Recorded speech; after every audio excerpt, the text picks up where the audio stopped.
Hello everyone. I'm running a bit late. Oh no, I'm not. It's only 7:31. Gosh.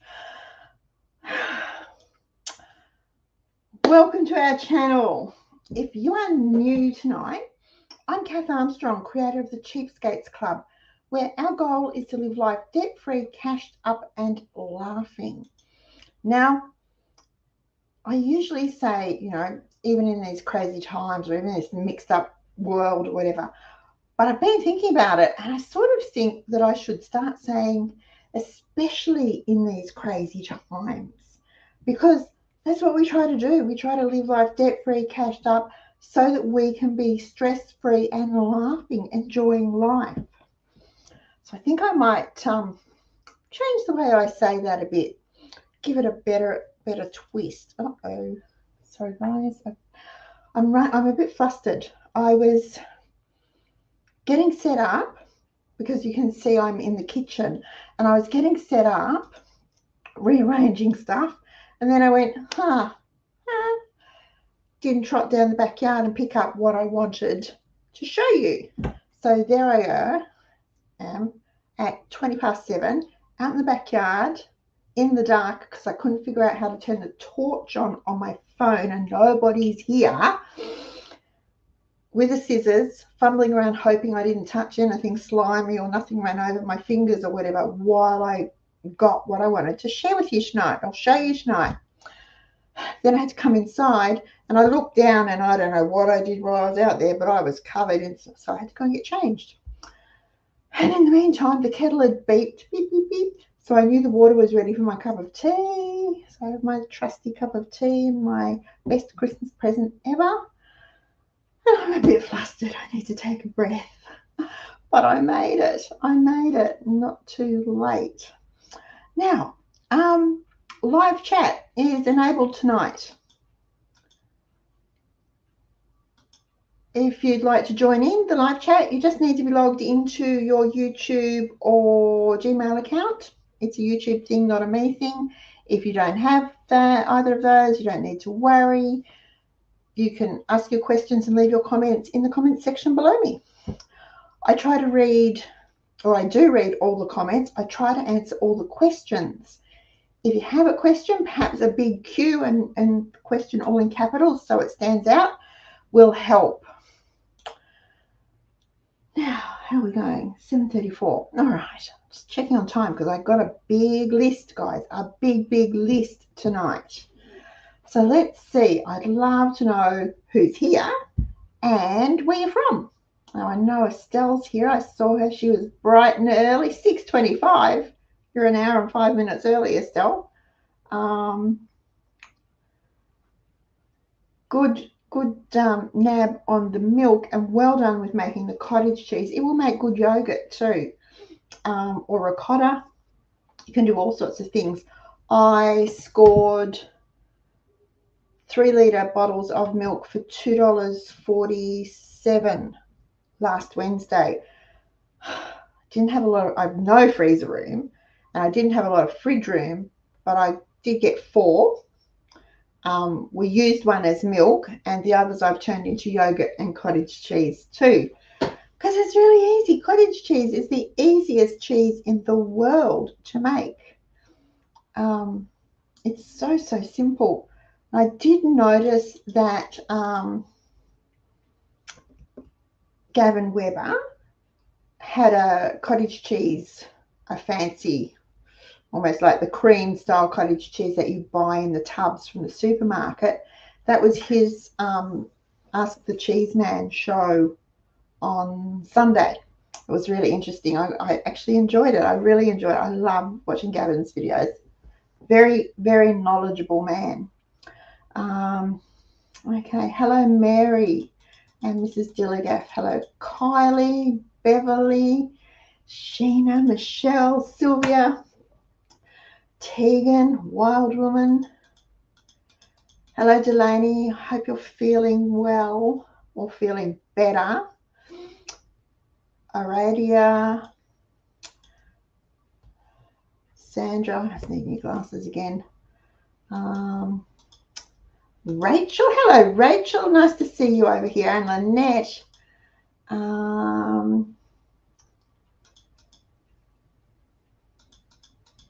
Right. Roslyn, hello Roslyn. And Simply Good Life, hello Cheryl. Okay, one person's life journey in freezing New South Wales. It's not so warm here in Victoria either, let me tell you. We've had some really cold mornings, guys. Really, really cold mornings.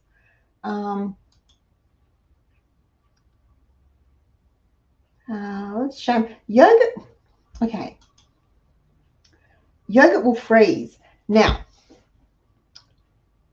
it's probably not technically supposed to be frozen, but it will freeze. When it thaws, it will separate. You will have the curd and the whey. Stir it back in together and it is fine. I freeze yogurt all the time, especially if I find it. Sometimes I might find it at NQR for $1, in which case I will buy it because it's, you know, about the same price as making it. Lulu, well, we're glad you made a live video too. Welcome. Kudanat, Beverly Walsh, hello Yvonne. Okay, so have a lot tonight. I don't know how I'm going to do this because I want to talk about intentional gardening, but I've got a whole lot of other stuff that I think I want to talk to you about too. I want your opinions. I want your ideas. I want to share our knowledge. We can solve the problems of the world on a Tuesday night, folks. Okay, so if we have time,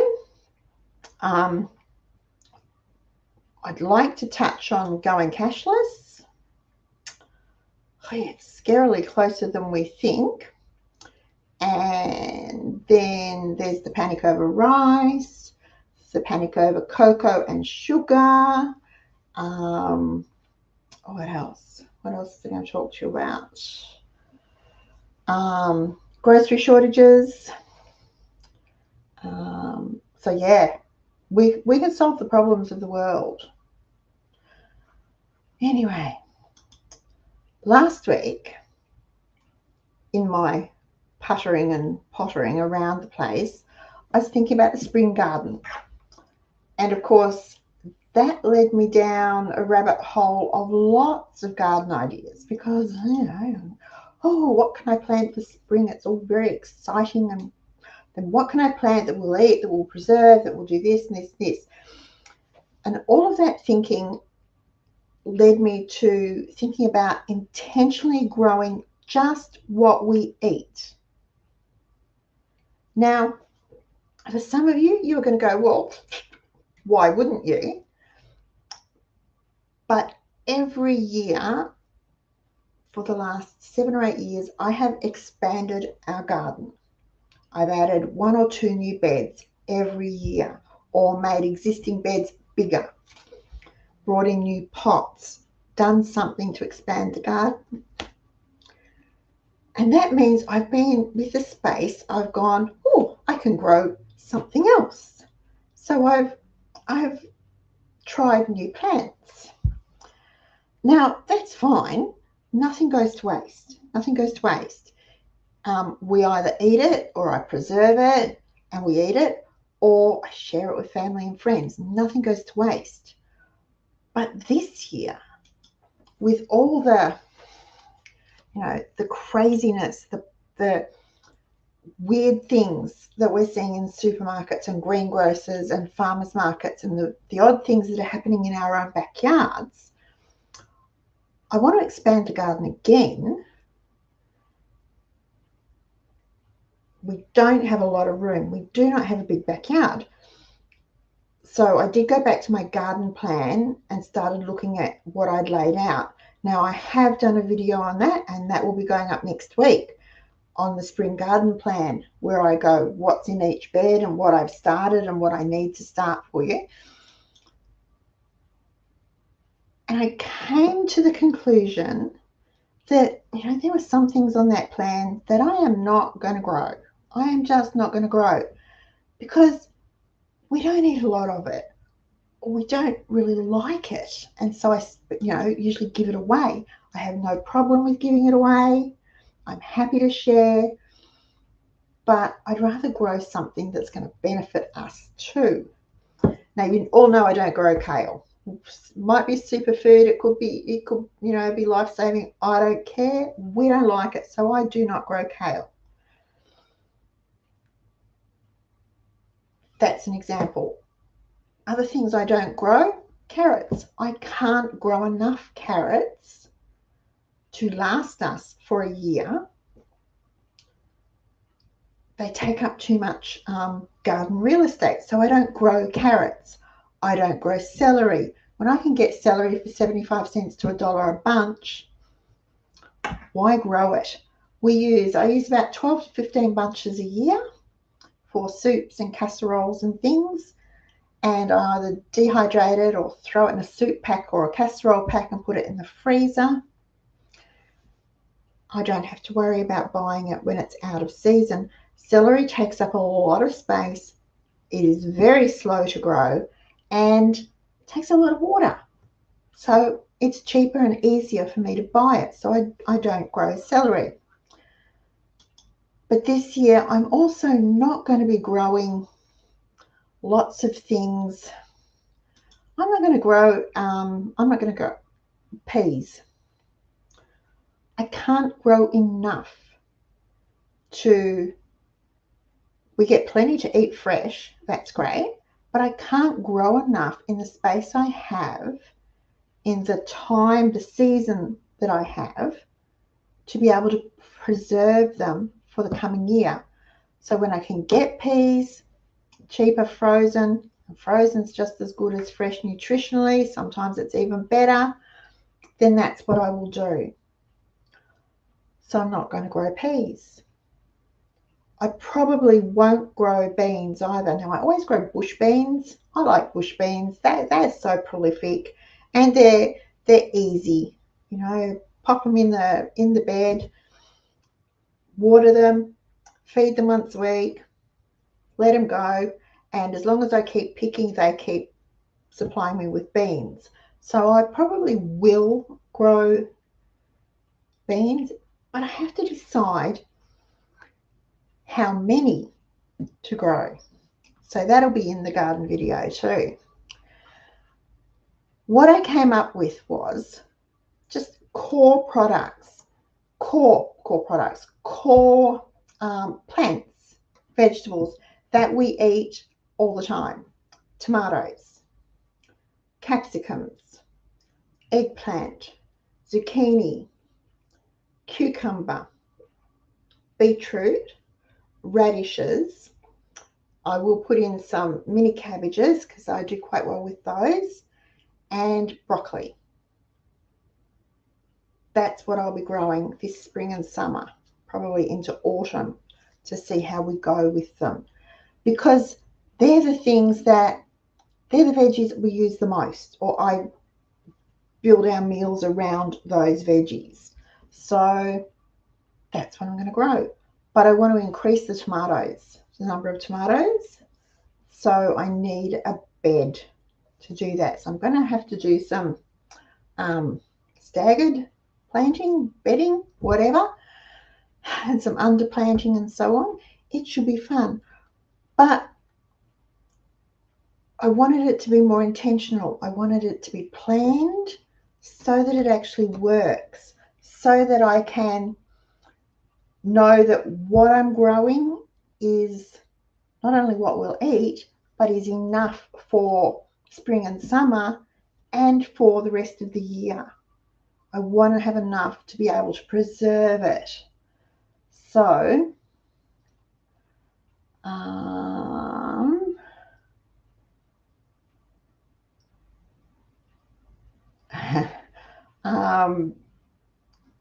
I just saw the comments about chocolate going up. That's all right. That's why we stockpile. That's why we keep a full pantry, so that when things are in short supply or outrageously overpriced, we don't have to go without. So that's what I meant by intentional gardening. I want it to be something planned and specific to suit us. So what I've got now in the garden now, cabbages and cauliflower and broccoli, and I just raced outside. And I said, oh, we should have, you know, they can change the Twitter sign to an X, but they can't, you know, get videos, smell-o-vision or whatever it is. This is rosemary. I just went outside and clipped some off one of the rosemary bushes. I've got 3 rosemary bushes out there because I love rosemary. And it's something I use a lot. So I went out and picked rosemary. I will keep growing rosemary. I will grow my herbs. I will still grow parsley. I will still grow mint. I will still have garlic and chives and spring onions. While I was out there, I got some, this is me. This is what made the big mess of me. The rhubarb. Look at the size of that leaf. I left half the stalk out there. Rhubarb. I will keep growing rhubarb. We love rhubarb. Rhubarb makes great jam. It makes great pickles. It makes great crumbles. It goes well with apples and things. So I will keep growing rhubarb. This plant's probably due to be split the crown. So I might try that. The other thing is silver beet. I said we don't like kale, and we don't, but we do like silver beet. So this is baby leaves, something I ate that one. Baby leaves off the rainbow silver beet. And I brought those in because I'm going to make quiche tomorrow. So I will chop those up and that will go in the quiche. I will keep growing those things, but I will probably only have a half a dozen silver beet plants in, and they may well end up in a pot, not in a bed, just so I've got more space to grow something else. I have to think about it. Now, all my fruit trees, I have orange trees, lemon trees. These should be limes, but they fell off. I've got 2 lemons, a Tahitian lime, 3 different oranges, 2 mandarins, 2 pears, a peach, 4 apple trees in my backyard. That's the fruit. And then I have raspberries and strawberries and black currants. So I will keep growing those because we like them and we use them all the time. I never say, and if someone offers me lemons, I never say no to a lemon. Never knock back a lemon, guys. So many things you can do with it. Even if you just squeeze it over your vegetables. You can then put the skin in the dishwasher as it washes the dishes. So I will keep doing those. We're trying to think, I try to add a new fruit tree every year or so. So last year we put the 2 pears in. I'd like another peach, maybe an apricot. Peaches are my favorite fruit, so I'm definitely going to try for the peach, I think. And see how I go with that. But I want what we grow to be intentional. I want it to suit us so that it suits our budget, because I have to garden on a budget. I don't have, free reign to go and spend thousands of dollars on the garden. Now I know, I think I was talking about this, so I wrote about the $1,000 tomato. Gardening doesn't have to cost a fortune. If it costs a fortune, it's because you've let it cost a fortune. It does not have to cost a fortune. You don't need to have that $1,000 tomato. You don't need to buy everything brand new from the nursery. You can start like I did. I started with boxes and the fabric grocery bags. Then I got some pots that I actually picked up off Hard Rubbish. Then we found the raised beds, and we got raised beds one at a time as we could afford them.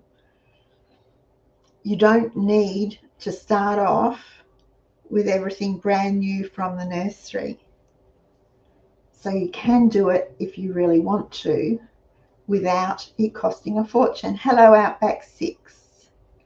Welcome. All right, I've got new comments. Oops.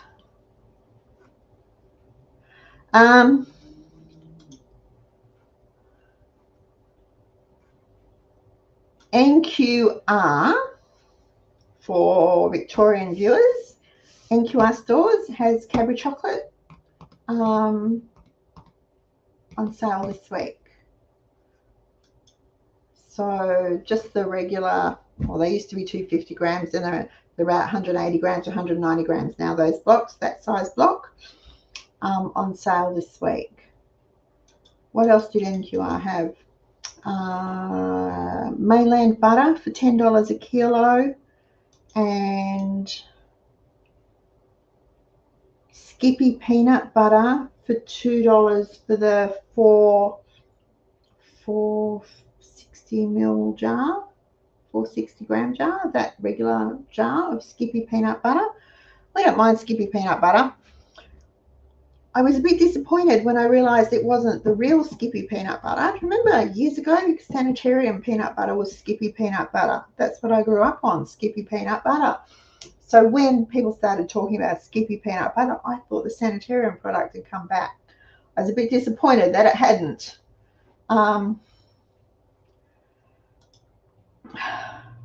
Potatoes take up a lot of room. So I tend to grow my potatoes in bags, although if you were to do a garden tour at the moment, there's 1, 2, 3 beds with all different things in them and potatoes coming up. There's even potatoes in the new strawberry bed. They must have been in the compost that I put in the bed. Crikey, do I pull them out or do I leave them? I'll show you what I dug up this afternoon. Here we go. See?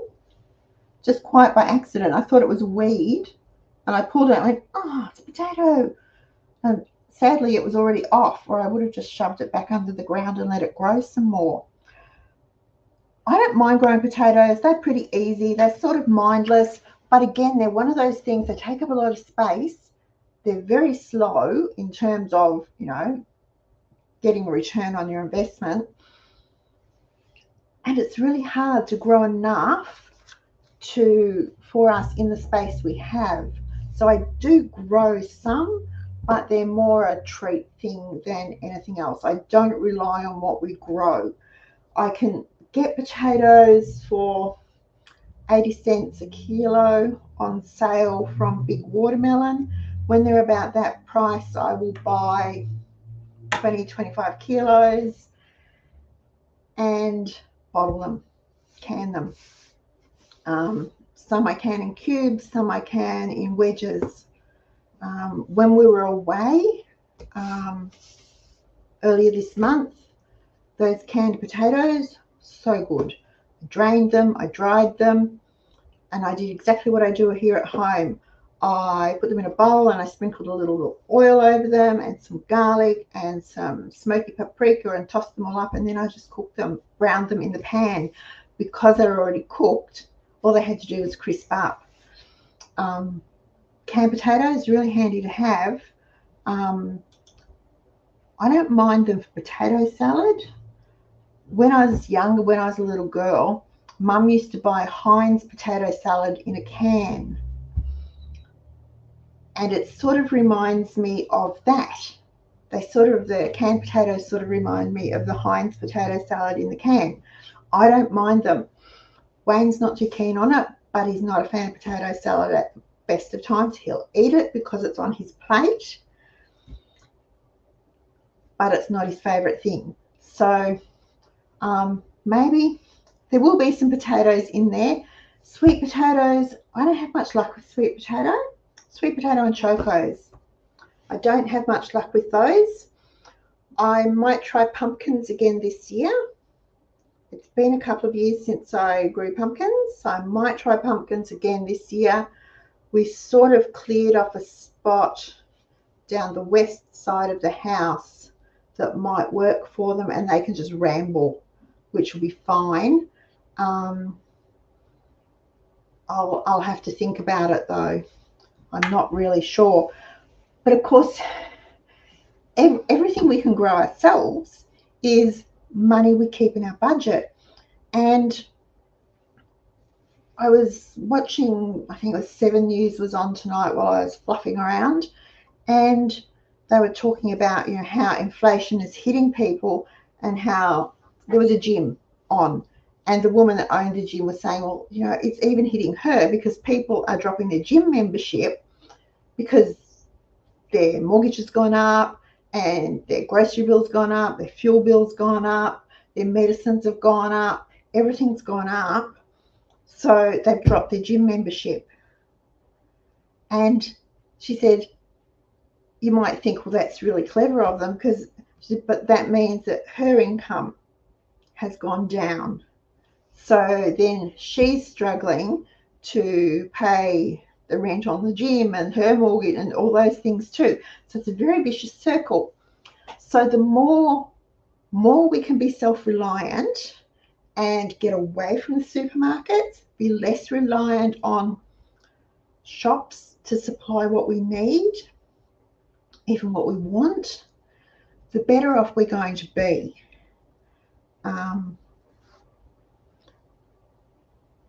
And honestly, I don't know, gardening, it's not that hard. I don't spend hours and hours and hours every week in the garden. Well, I do, but it's not heavy gardening, and it's because I like being out there. So, you know, I go out in the morning, and I'm usually out there early in the mornings in summer to beat the heat. Not so much these days when it's like -2 or something. It was freezing, frosty. The ground was crunching. But I walk around, and what I do, if I see a weed, I pull it. I don't think, oh, I'll get that on Sunday when I do the weeding. If I see a weed, I pull it. I don't let it sit there so it doesn't have a chance to get bigger and take over in the couple of days till Sunday. If I'm going to plant something, I plant it. I don't think about it and put it off and put it off. I do it. I just do it. So my gardening is every day, but it's 10 minutes, 15 minutes, 20 minutes.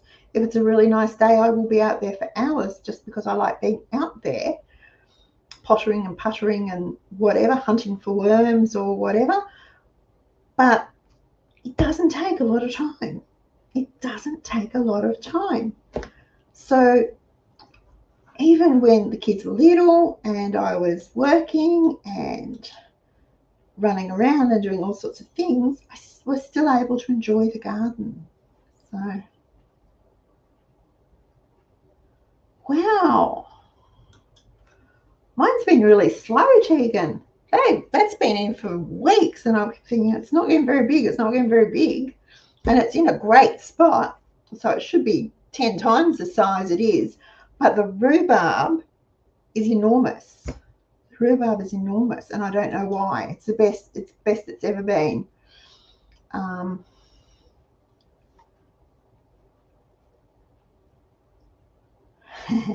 That's true, Estelle.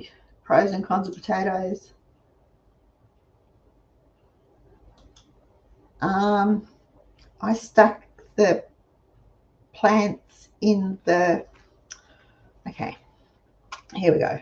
Choose a nice, that's not one. Choose a stem that's a bit flexible so it's nice and soft, not all woody. I'll save these leaves because I'll put them in something tomorrow, like so. Dip it in some honey and stick it in the ground. Keep it damp, not soggy, because it doesn't like wet feet. So keep it damp and it should just take off. Like sunshine, keep it out of the wind if you can. Give it a bit of protection until it gets big, because rhubarb will bush up and become, once it's bushy, it can go in the wind, no problem. But when it's young like this, just keep it out of the wind, let it have some sunshine, keep it damp. I give them a I give them a feed of compost tea or worm tea every week. But that's all I do. That's all I do. But I think I've got, it's out in the shed. I have a little jar, just a little jar of honey. That's just ordinary honey from the kitchen, but I just didn't want to keep it in the kitchen. But I dip the stalks in and shove them in the ground. And I don't use seed raising mix or anything like that. I'm a bit of a slapdash gardener. You know, I'm never going to make Gardening Australia or anything like that, because it's just, if it's going to take a long time and involve a lot of complicated steps, I'm not going to do it. It has to be simple and easy and quick. That's simple, easy, and quick. It works. I don't know. Try a pot first, maybe just a small pot, you know, and put 3 or 4 in a pot and see how they take off.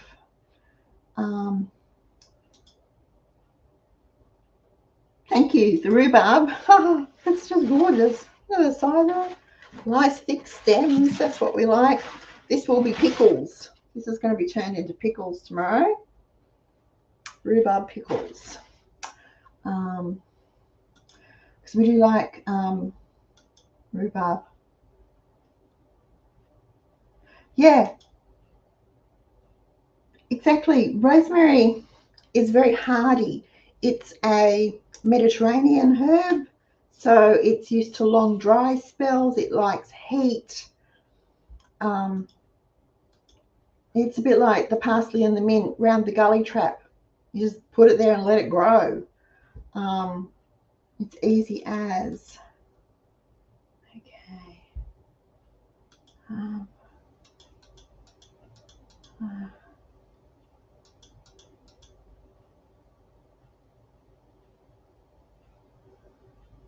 Enough green mulch. Coffee grounds. Add coffee grounds to your, if you want nitrogen in your garden beds, sprinkle them with coffee grounds.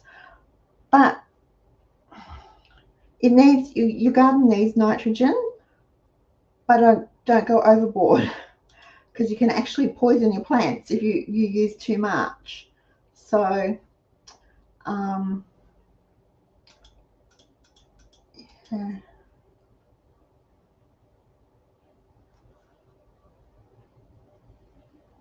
Tangelo pomelo. Oh, I love lemonade fruit. Yes. Grapefruit. Well done.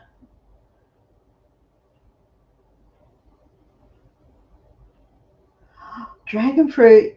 Well, you know what? You should go on Marketplace and sell them. There you go. Pay for your next holiday. Oh, with dragon fruit. I think that's amazing. $9 each. Oh my gosh.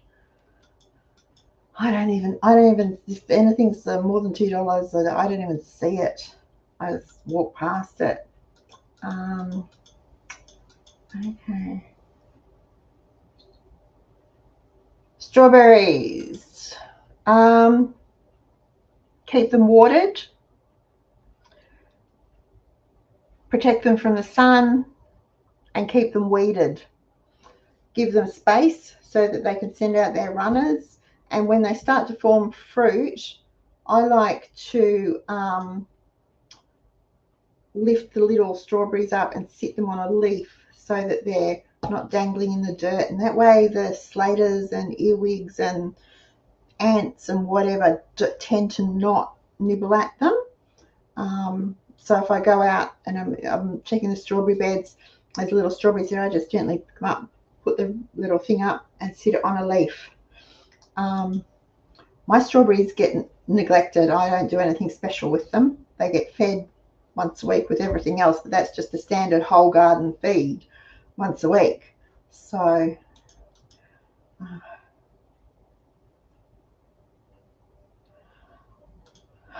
I love raised beds too, because as I get older, getting down and getting up is harder. My beds are the new beds.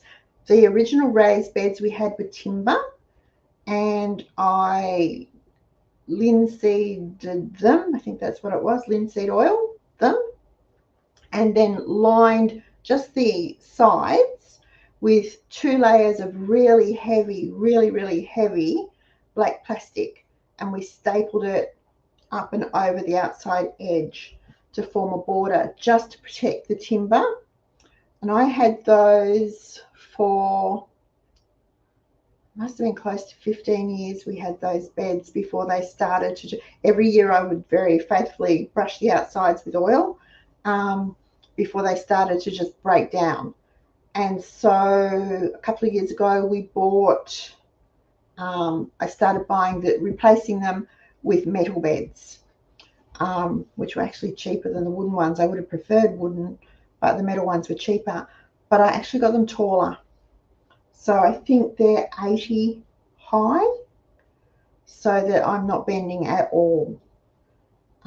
It took a lot of cardboard and a lot of rocks and a lot of sticks and twigs and stumps and leaves and whatever to, fill them before we put the top layer of veggie mix on. But well worth it. Well worth it. And hopefully, touch wood, they will see me out. And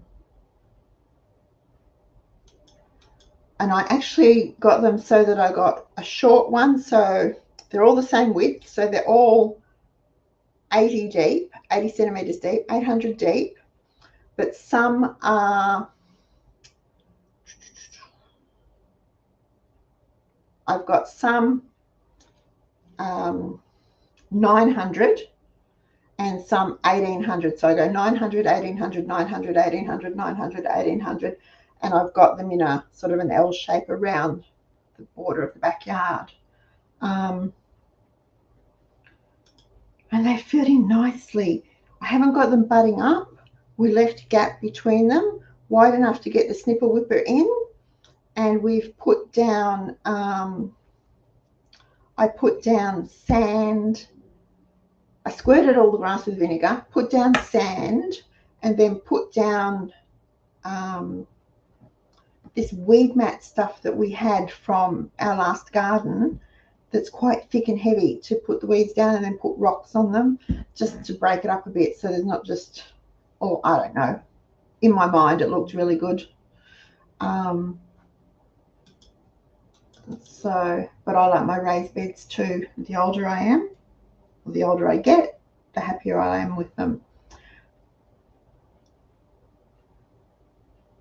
Well done. 25 square meters. That's not a bad sized garden.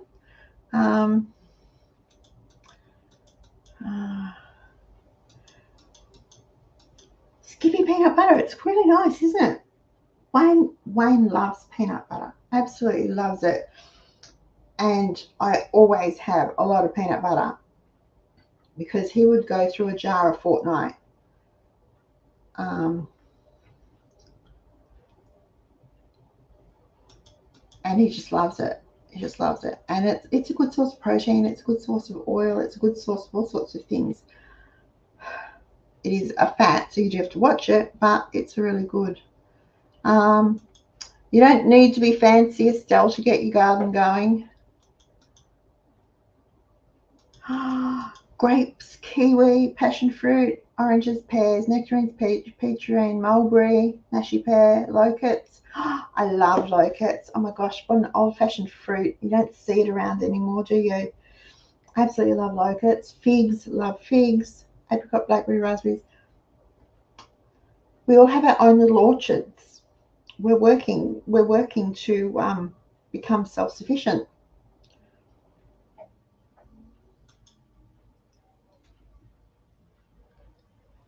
No, Sylvia, goodness, no. Grow. I grow in whatever I can possibly find. If I need a container, anything will do. As long as I can put holes in it for drainage, it will work wonders. I'm happy to do that.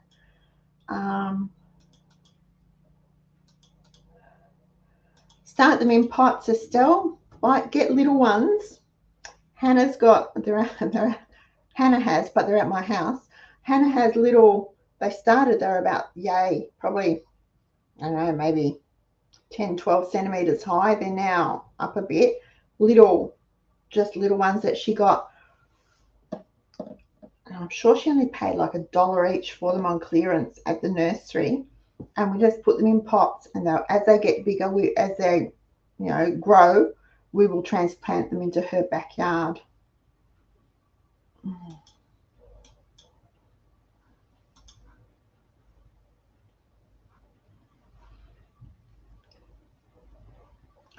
Yes, preparation prevents poor performance.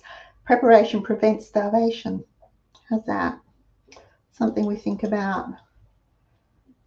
Spring seedlings, yes. Heat mat. Corn, don't have much luck with corn. And again, it's one of those things that takes a lot of garden real estate when I would rather put something else in there. Lovely. You're doing well, Kylie, because you've not long moved either, have you?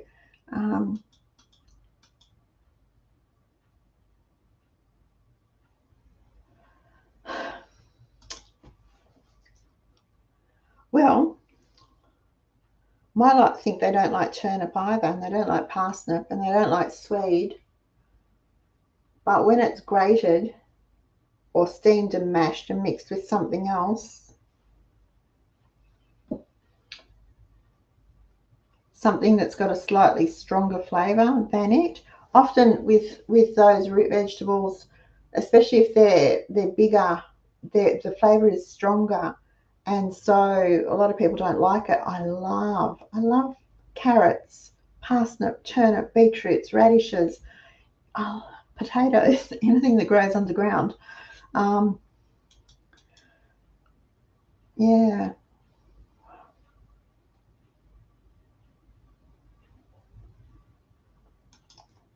There you go. Delaney grows her potatoes in towers. That's really good.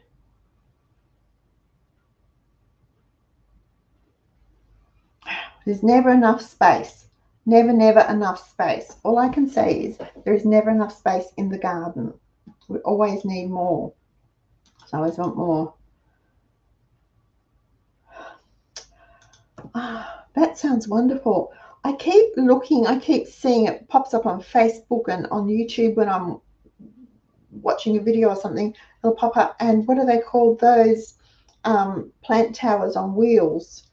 And I thought, wow, they look so good and they look so amazing. And you just water the top, and I like the idea. I like the wicking idea. Suits me to a T. And they're really cheap. In America, they're like $39, $50, $60. Oh, okay, I'll have a look. The closest thing here was nearly 300. I mean, well, that's not going to happen, is it? I was very disappointed. But I like the idea. I know my mum used to have this clay thing that was quite big, and it was round, had little sort of like scoops on the side in layers that she would plant things in, and she would water it, and the clay would get wet, and the soil in the little scoopy things would absorb the moisture out of the pot. Green stalks, there you go. That's what I should have just kept scrolling.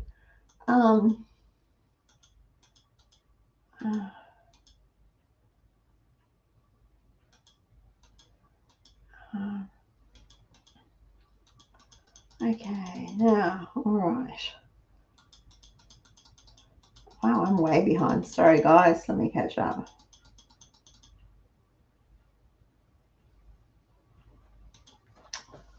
Possums, rats, fruit bats, birds. We all think birds go to sleep at night. No, they don't. Those little critters, they're out there waiting for us to think they're asleep, and they come in and raid our trees. Anything like that. Snails, slugs, slaters, cats. You can try covering them. You can try sprinkling with chili powder or a strong pepper, just the soil, not the plant. Crushed eggshells will help with insects, or you just plant extra to account for what the wildlife takes.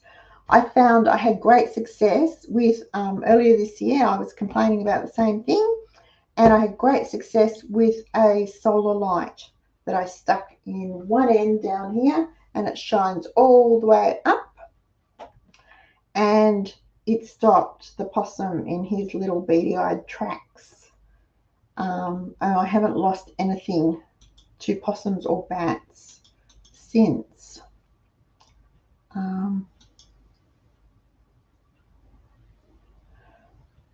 I have in my beds in the bottom, I've put down cardboard and paper, whatever I could find and scrounge up from people. Then we put a layer of tree prunings and whatever from when we pruned all the trees. Then we put a layer of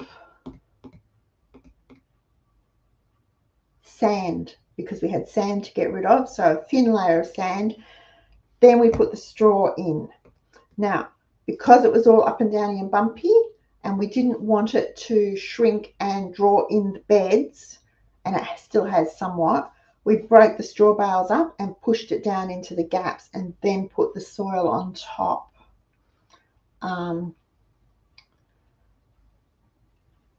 And every year it all breaks down, so it shrinks a little bit, so then I just top it up with compost and dig it through. And I actually was listening to a man on the radio while we were traveling, and he's going, don't dig it, scratch it, sprinkle your compost over the top of your dirt, and then get your forky thing or your trowel or whatever and just scratch it in. Don't dig it, scratch it in so that it's only the top 15 centimeters or so that is really loose. Okay, we'll try that, because when you dig, you might think that you're loosening it up and aerating it, but it actually compacts down more, and the plant's roots don't like the compact compact soil. Diggers Club, I don't know. They'll be coming into season soon too, so you need to start looking around for them.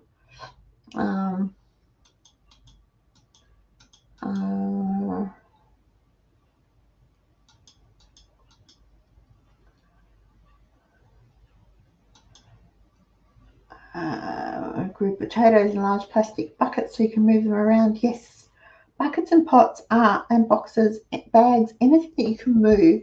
If you're in a small space and sunlight is a problem, having things that you can move to follow the sun is a little bit of extra work because you actually have to go out and move it, but just the success rate is so much better.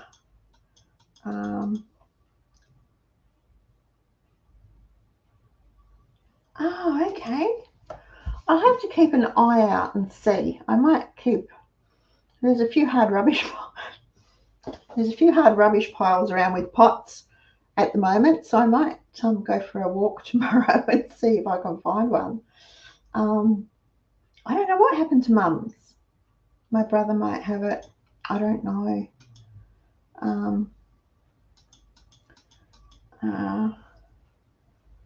Thornless blackberry from Bunnings. There you go. Right. So my garden this year is intentional. I am not planting anything that doesn't have a plan. So the tomatoes will be for eating, but they will also be for bottling, making sauce, and dehydrating, because that's how I use them. The same goes for the capsicums and the zucchini and the cucumbers. The cucumbers will have for eating because we just love to munch on them, but they will be for dehydrating, because then I rehydrate it and squeeze the water out of it and make tzatziki with it. It works. It works. It's amazing. And or pickles. I was able to give Hannah had a party last weekend, and she came down to raid the pantry, and she took a jar of hamburger pickles home with her for their burgers. So and apparently they were a hit. Nobody knew you could make pickles. You could make pickles yourself. How cute is that? So my garden's going to be intentional. I don't want to waste the space. I don't want to waste my time. And I want to add to our pantry. So I'm having an intentional garden. Wish me luck, folks, because we all know that the best laid plans can go skewampus. All right, now the other thing I want to talk about just quickly is this panic over rice. Apparently, India has dropped or cut their exports, their rice exports. Okay, that's fine. India can cut their rice exports.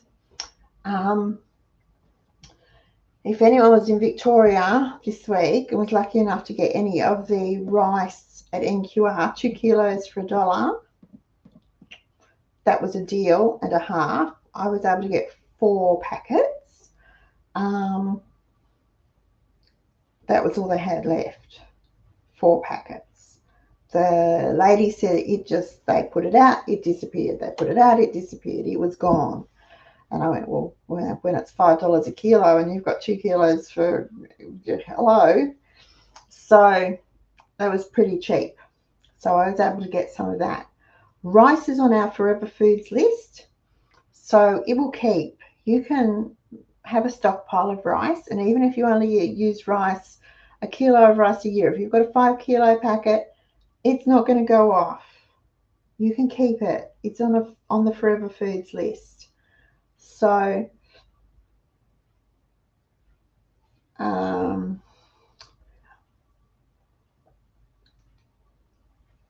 we don't need to panic about rice, because most of the rice that we use comes from Thailand or Vietnam. India's third on our imports for rice. We also grow a lot of rice here, but most of it is exported. Go figure. Oh, of course it is, because, Australians don't need to eat. So there's no need to panic about rice. If you don't have any, just keep an eye out. When you see it, if you need some, get it. But don't panic about it.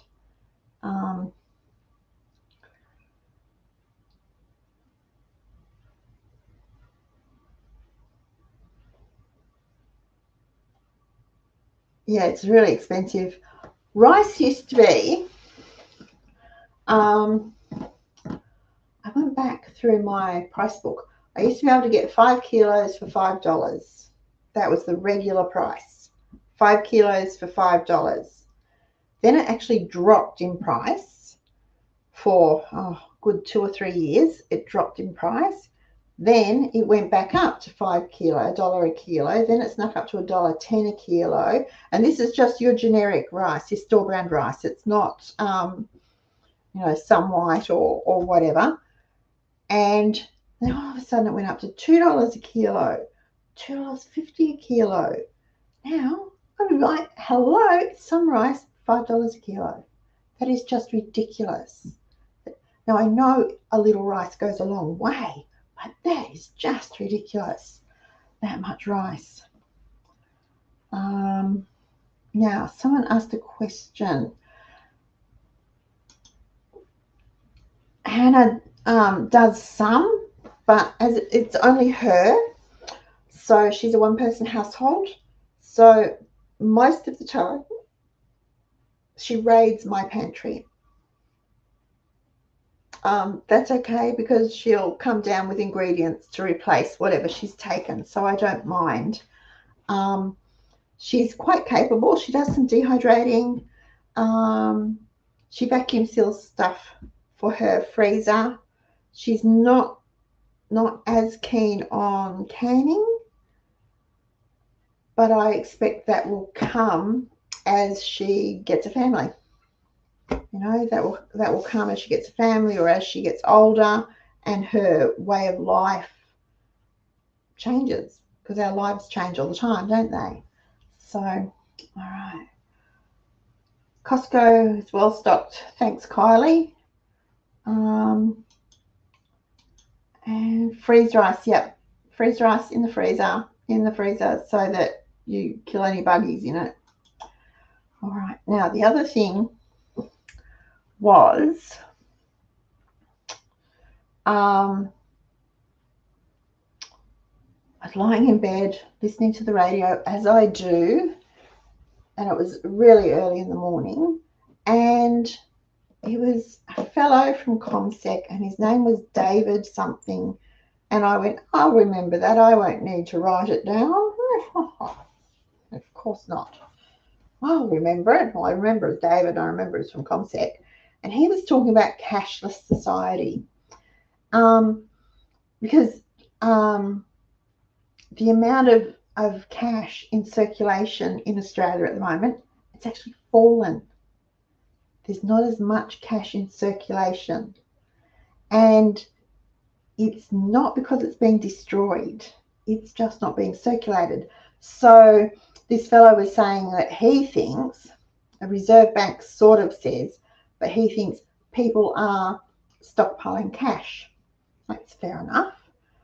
There's a shortage of $50 notes especially, which was really interesting. But then I thought, well, most ATMs just spit out 50s these days, don't they?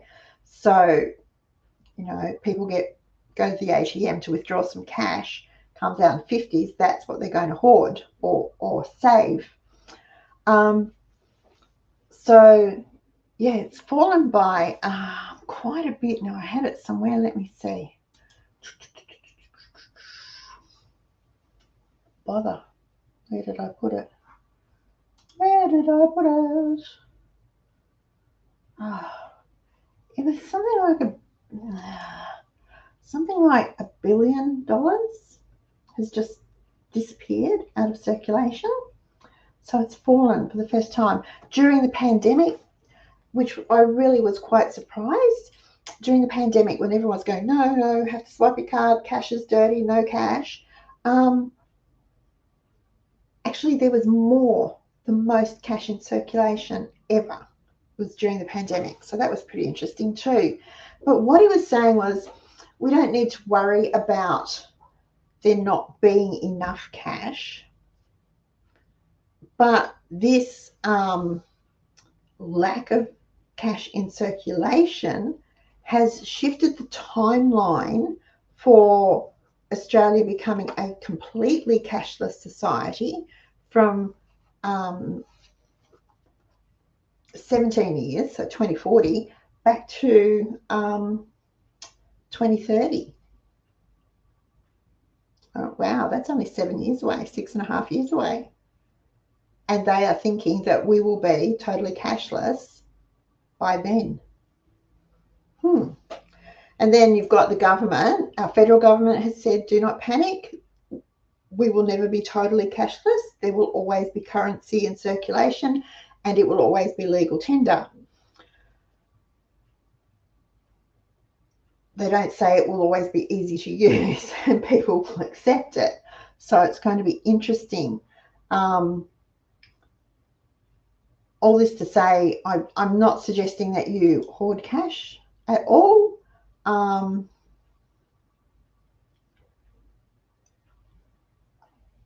I wouldn't suggest that you keep a lot of cash in your house.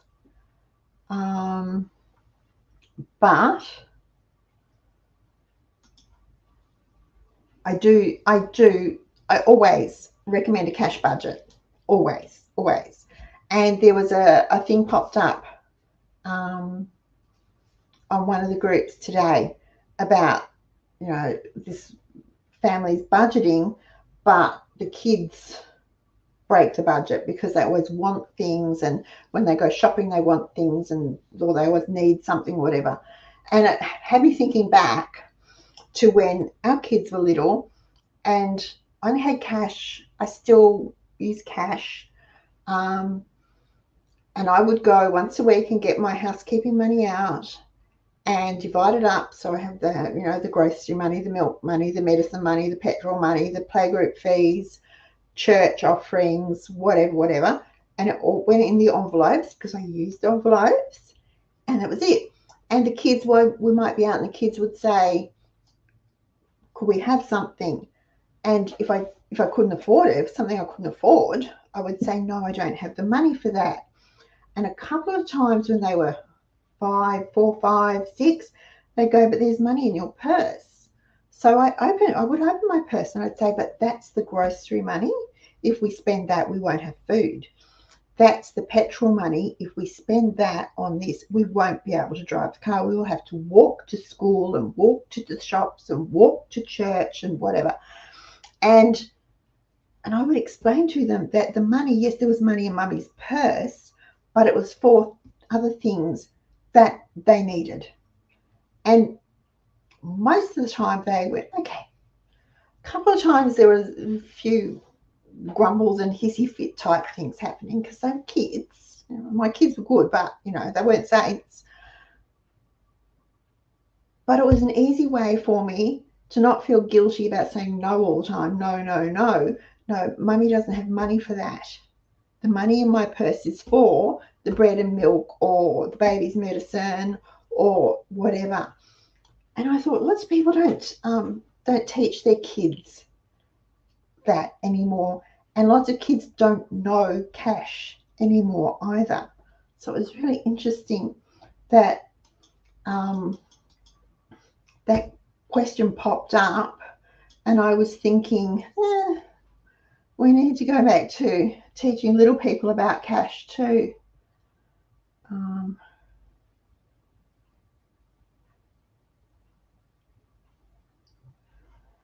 Don't give up. Just keep going, one day at a time, 1 week at a time. I think the best advice I can give anyone for budgeting is, if you get paid weekly, budget weekly. If you get paid fortnightly, budget fortnightly. If you get paid monthly, budget monthly. If you get paid bi-monthly or bi-weekly, budget that way. There's nothing worse than being paid monthly but trying to have a weekly budget, because the money, it doesn't relate, it doesn't add up, it doesn't butt up. So budget the way you are paid. Your figures will be slightly different, and we can all get a calculator to do the math if we have to, but do it the way you are paid. It saves so much angst, so much angst. And yes, cash stuffing or envelope method or the virtual envelope method, we use purses. Hannah and I both have budget purses, different categories that we use.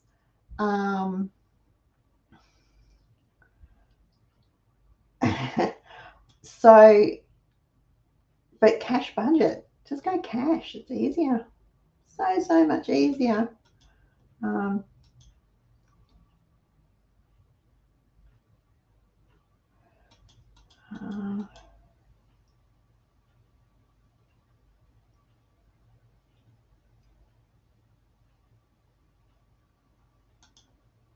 We can barely fund ourselves now, Delaney. We will never be in a position to fund a UBI.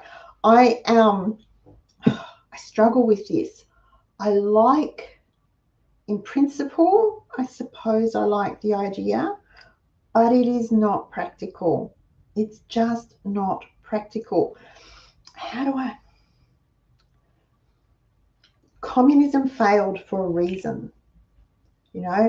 This level playing field where everyone's supposed to have the same, be the same, nobody's better than anyone else, does not work, because it does not happen. And same with the UBI. We all have that, that basic income. Well, if I want to work harder and earn more, I should be able to. But because I'm working harder and earning more, I have to give some of mine to you. No, if you don't want to work harder and earn more, so be it. You live on your basic income. It can't work. In practice, it cannot work. It is a wonderful idea in theory, but it is very airy-fairy and it doesn't work. It just doesn't work. It's like communism. It does not work. It was supposed to be a level playing field. Everyone was supposed to be the same. No one was supposed to go without. Everyone would do the same work, whatever. And how has that turned out? It does not work. And this UBI is exactly the same.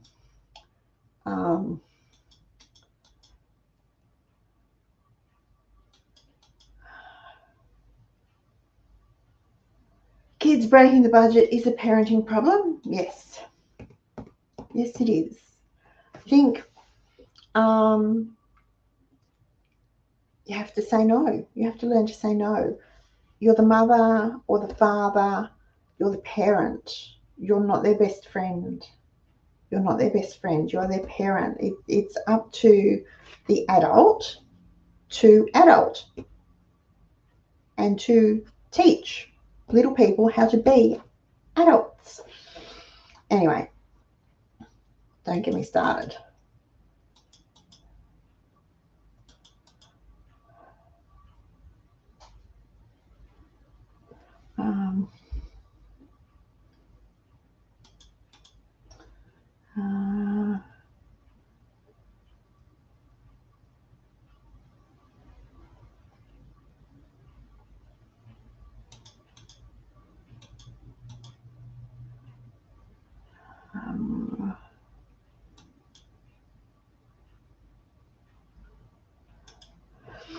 Well, it's not so much that cash isn't being used, there's just not as much in circulation. So people are still using it.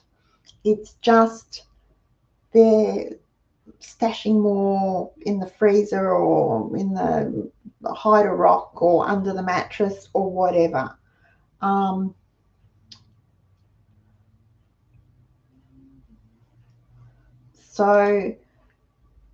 But a lot of people honestly believe that using their credit card is the only way that they can get ahead.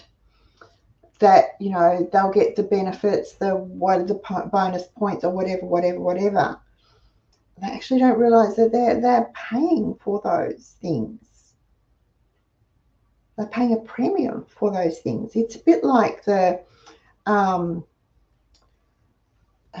Flybuys, and we need to talk about that scam too. Flybuys, everyday rewards, whatever. It's not free. It's not free. You might as well use it if you shop there, yes, but it's not free. You are not being given anything free. All those rewards, bonuses, whatever they are being covered, and we're paying for them. They are not free.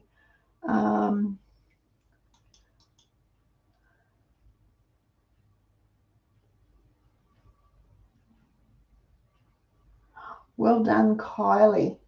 Cash does make you think. It does make you think. Really does. That's really, really good, Kylie. I'm a bit excited. November 23, that's number one son's birthday. I won't forget that. So that's a day to celebrate. That's really, really good, Kylie.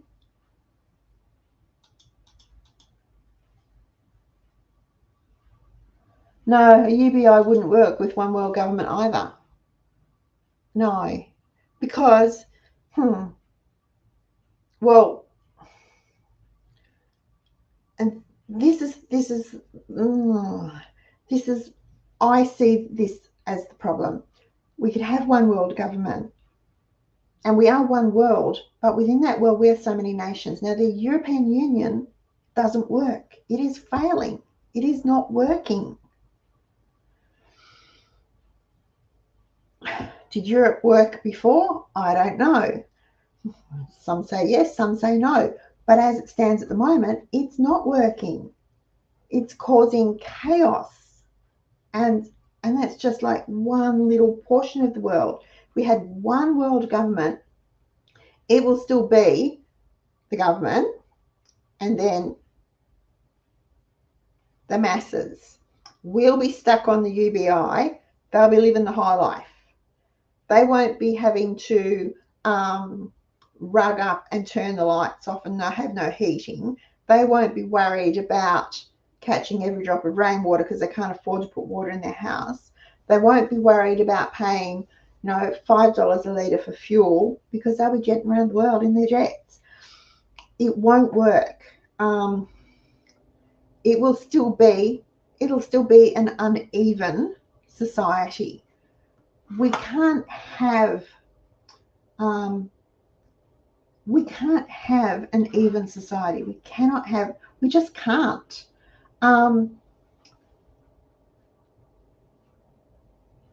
Israel have tried it. It doesn't work. We just can't do it. It just doesn't work.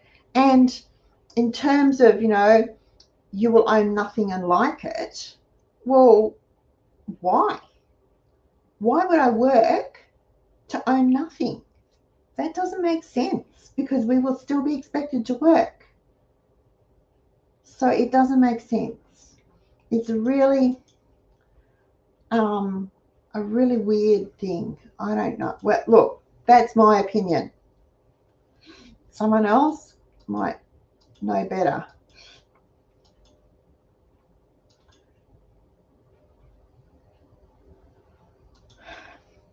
And not only that, but cheapskaters on a UBI, we can stretch that dollar till it turns into 10. We can, make it multiply.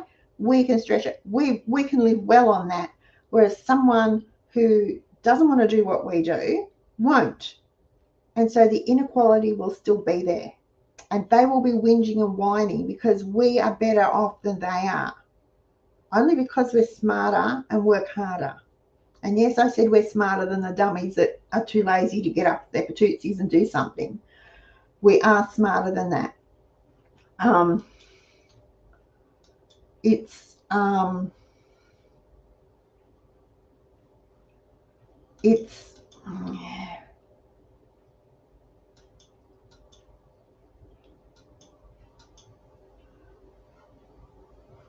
Yeah. There's a lot going on in our world that isn't good. But there's still a lot going on that is good. There's still a lot that is good. And we still have hope. And we still have our skills because we're all skilled up people. Look at what we can do. We can grow our own food. We can cook meals from scratch. We know how to use ingredients. We don't have to buy a box of macaroni and cheese. We know that if we make macaroni and a cheese sauce and put together, we've got mac and cheese. We know how to do a cheese sauce with flour and milk and a little bit of cheese, some nutmeg, a bit of salt and pepper. It's done. We know how to do that. We have skills. We know how to dehydrate, and we can dehydrate in the dehydrator or in the car in the sun or on oven trays in the oven or on racks over the heater or racks outside in the sun if we need to. We know how to do these things. So we're always going to be better off than the people who don't know how to do these things. And there's people that don't know how to do them who will learn, and there's people that don't know how to do them who will whine and expect you and me and all the other people who know how to do them to do it for them. I don't mind teaching anyone, but I'm not going to do it for them. How's that sounding harsh? That's not a very Christian thing to say, I suppose, but I think we all need to, back to responsibility, we all need to be responsible for ourselves. And if we don't want to be responsible for ourselves, we should not expect anyone else to take on that responsibility.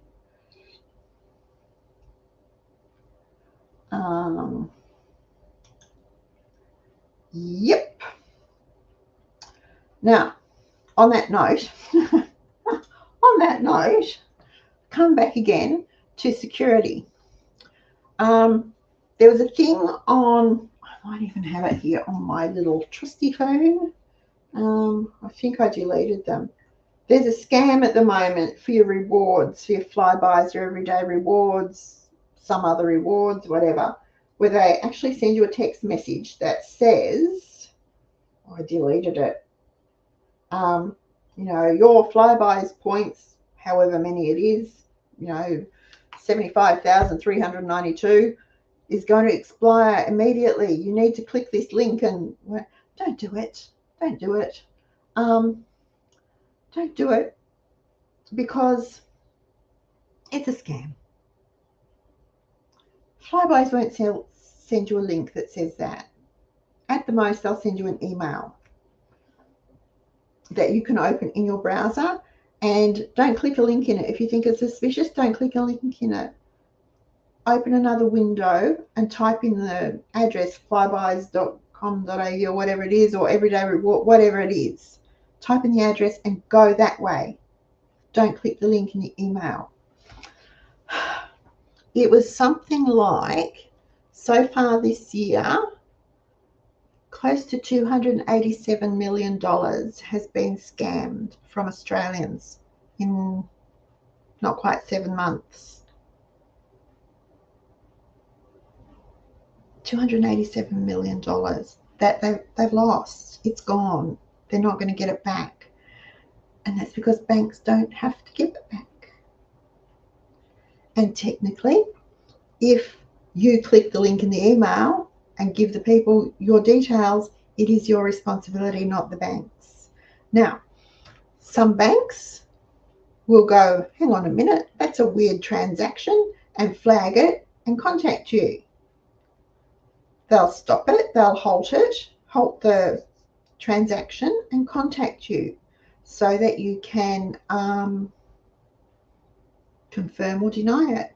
Happened to us on Cape York, of all places. We hardly have phone reception at all. And we were eating lunch one day. It must have been up on a hill. We were up on a hill. We were near a radar station, up on a hill. And my phone went, oh, I've got signal. Got my phone. And I didn't know what that was. And the little bank thing came up. Okay. So I opened it and read it. And I went, oh, that sounds a bit, I don't know. So I actually rang the bank. I rang them. I didn't click on the link in the message, in the little email thing, and rang them. And yes, they had noticed that there'd been a lot of unusual transactions in Northern Australia on my account, and they were worried that I had been hacked or my card had been stolen or something. I went, no, it's perfectly all right. It's me. So then they asked me for my password. Well, do you think I could remember what my phone banking details were? I had no idea. So I went through about 4 different things. That's it. Okay. So yeah, don't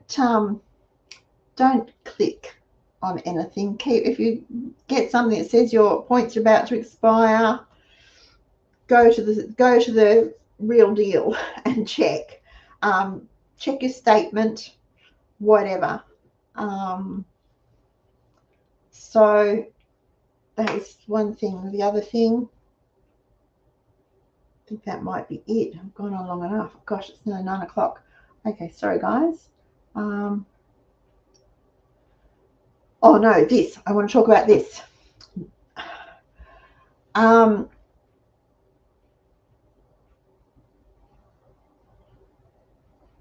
No one asked me to teach them the homesteading skills I have, but I bet they will be knocking on my door when the shell grit hits the fan. Okay, my problem is, and I was dealing with this again last week, after last week's show. I don't show you my pantry. I deliberately don't show you my pantry. I don't show you my garden.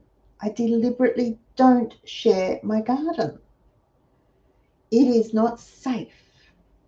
And I will tell you that my husband works in a particular trade, and he went back to work this week, and he came home and he went, oh my goodness, I'm going to park in we moved all the cars around, shuffled cars and campers and all sorts of things around. I said, I'm parking in the carport for the time being.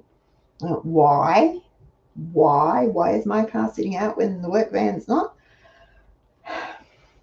while we've been away, there's been a series of vans broken into and the tools taken, the blanks taken, a lot of tens of thousands of dollars worth of gear taken from each van. And I went, huh. But the thing was, those vans were at the workers' homes.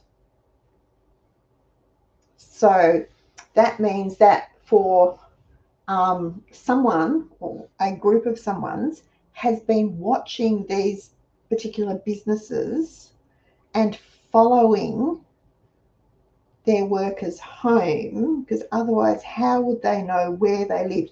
If it was just one business, that would be fine. You'd go with someone that knew, old staff, whatever. But so far it's been 6 different businesses that's happened to.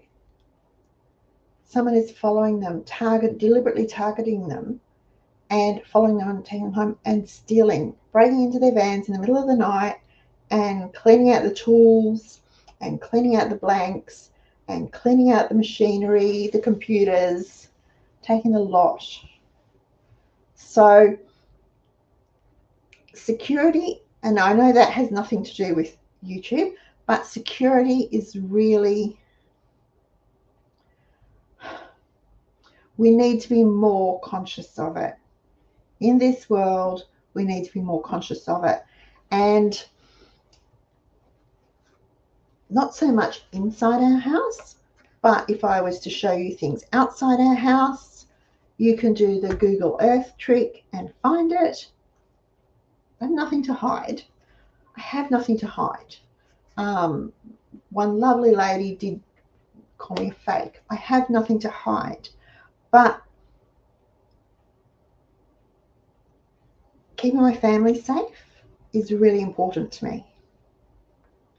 So that's why I don't show my pantry. It's why I don't show you my garden or the garden as a whole. It's why I have a post office box a few suburbs away from where we live. It's important to me to keep my family safe, and it should be important to you to keep your family safe too. We need to be really conscious of what we share on here. This is an open, just because we all know each other and chat doesn't mean there's not people watching that we don't know. We need to be careful with Facebook, with Instagram, with any of those things. We need to be careful. We need to be a bit circumspect and keep our privacy and our security up here at the front of our minds so that we don't put ourselves or our families at risk.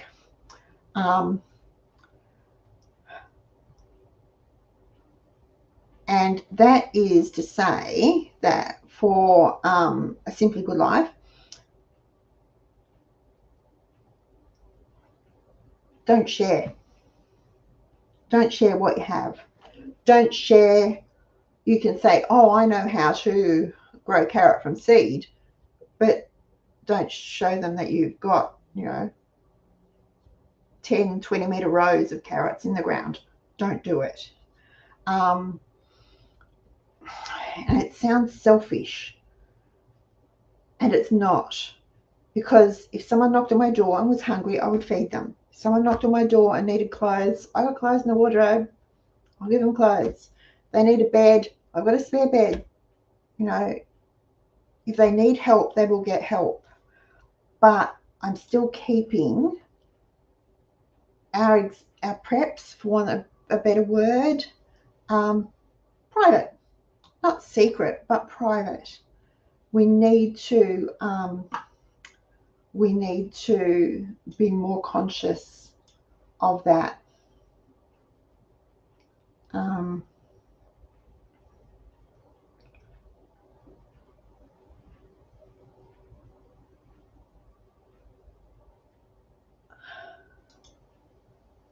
Cool. So when they knock on your door, you can charge them for cooking lessons. And I mean it. They knock on your door, the shell grit hits the fan, and they come to you and want food because they know you know how to do it. You can charge them to teach them. Put them to work. If it's in that sort of scenario, they don't have any money, they can weed the garden, they can cut the lawn, they can, peel the potatoes, they can do the laundry or the ironing or whatever. Put them to work and make them earn it. Don't just give it to them.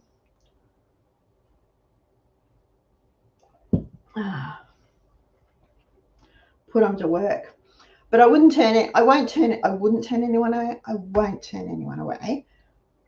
But we would still be very, very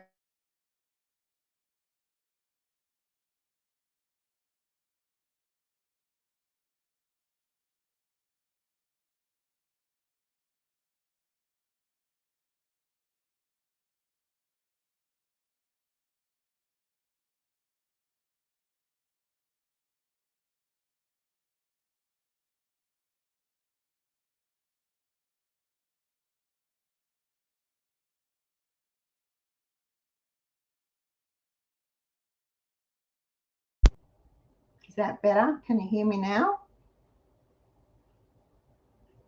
Is that better now? I don't know what I clicked on, but something. Oh no. All right. Okay, maybe that was a hint for me to shut up. So you've stuck with me for an hour and a half. Thank you, thank you, thank you so much. I really, really appreciate it. If you're going to grow a garden this year, take some time and make it an intentional garden. Think about what's going to, I've got itchy nose. Think about what you like to eat. Think about what you like to preserve. Grow your garden according to your needs and make it intentional. The garden plan video will be out next week, hopefully Sunday. I'm struggling with editing, folks. It's not my favorite thing to do, but I'm determined to persevere. So that will explain more about the actual layout and where things are going to go. Okay, 3 things you could do for me before we go. Thumbs up, that really helps us. If you're not already subscribed, please just hit that subscribe button. It's free. All it does is send you a notification when I upload a video or go live. And if you know someone who might benefit from knowing about the Cheapskates Club or this video, there's a share link. And all it does is send them a link to this video. We don't do anything else. I don't harass them. They don't go on any mailing lists or anything like that. So, yes, Tegan, the pickled rhubarb is on the website. It is in there. Yep, on the Cheapskates Club website. I'll try to remember to put a link underneath. Glad you enjoyed the show, Wild Woman. Have a great week, everyone. And remember, keep calm and keep cheapskating. We'll see you next week. Bye.